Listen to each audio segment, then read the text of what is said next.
ನನ್ನ ಜೊತೆಗೆ ವರ್ಕ್ ಮಾಡೋವಂಥ ಹುಡುಗಿ ನಾನು ಕೂಡ ಮೂವಿ ಲವರ್ ಅಂತ ಗೊತ್ತಾದ್ಮೇಲೆ ನನ್ನ ಜೊತೆಗೆ ಕ್ಲೋಸಾಗಿ ಮೂವ್ ಆದ್ಲು. ನಾವು ಎಷ್ಟು ಕ್ಲೋಸ್ ಆದ್ವಿ ಅಂತಂದರೆ ತಾಸುಗಟ್ಟಲೆ ವೆಬ್ ಸೀರೀಸ್ ಎಲ್ಲ ನೋಡ್ತಿದ್ವಿ ನಾವು ಓಯೋ ರೂಮಲ್ಲಿ ಕೂತ್ಕೊಂಡು. ಅಷ್ಟು ಕ್ಲೋಸ್ ಇರಬೇಕಾದ್ರೆ ಒಂದಿನ ಬೆಳಗ್ಗೆ 4 ಗಂಟೆಗೆ ಫೋನ್ ಮಾಡಿ ಲಾಂಗ್ ರೈಡ್ ಹೋಗೋಣ, ಟೀ ಕುಡ್ಕೊಂಬರೋಣ ಅಂತಂದ್ಲು. ಸೊ ಈ ಚಳಿಯಲ್ಲಿ ನನ್ನ ಕೈಲಾಗಲ್ಲ, ನನಗೆ ಜಾಕೆಟ್ ಕೂಡ ಇಲ್ಲ ಅಂತ ಹೇಳಿದೆ ನಾನು.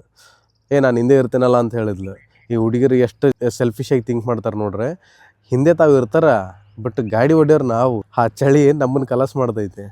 ಸೊ ನನಗೆ ಆಗಲ್ಲ ಅಂತ ಹೇಳಿದೆ ನಾನು. ಅಂತಂದೇಳಿ ಉಗಿದು ಕಟ್ ಮಾಡಿದ್ಲು. ಮೊನ್ನೆ ಮೆಸೇಜ್ ಹಾಕಿದಾಳೆ, I can be your buddy, you are my sugar daddy ಅಂತಂದೇಳಿ. ನನಗೆ ಶುಗರ್ ಇರೋ ವಿಷಯ ಈ ಹುಡುಗಿಗೆ ಹೆಂಗೆ ಗೊತ್ತಾಯ್ತು ಅಂತಂದೇಳಿ ಗಾಬರಿ ಅದೇ. ಹೆಲ್ತ್ ಇಶ್ಯೂಸ್ ಮೇಲೆ ಯಾರಾದರೂ ಜೋಕ್ ಮಾಡ್ತಾರಾ ಅಂತಂದೇಳಿ ಭಾಳ ಕೋಪ ಬಂತು ನನಗೆ. ರೆಸ್ಪಾಂಡ್ ಕೂಡ ಮಾಡಲಿಲ್ಲ.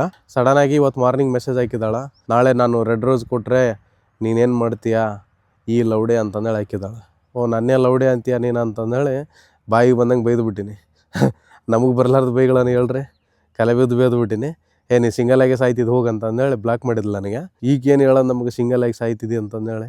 ನಮ್ಮ ತಾತ ನನಗೆ ಯಾವಾಗಲೇ ಹೇಳಿದಾನೆ, ನೋಡೋ ಪ್ರತಿಯೊಬ್ಬ ಮನುಷ್ಯ ಕೂಡ ಹುಟ್ಟಬೇಕಾದ್ರೂ ಒಂಟಿನೇ, ಸಾಯ್ಬೇಕಾದ್ರೂ ಒಂಟಿನೇ ಅಂತಂದೇಳಿ. ಸೊ ಹೊಸ್ದಾಗಿ ಏನಾರು ಹೇಳಿದ್ನಪ್ಪ ಅಂದರೆ ತಿಳ್ಕೊತೀವಿ ನಾವು ಕೂಡ. ಈ ಥರ ಸಿಂಗಲ್ ಆಗಿರೋದು ನಮಗೇನು ಗೊತ್ತಿಲ್ಲ, ನಾವು ಯಾವಾಗಲೂ ಸಿಂಗಲ್ಲೇ.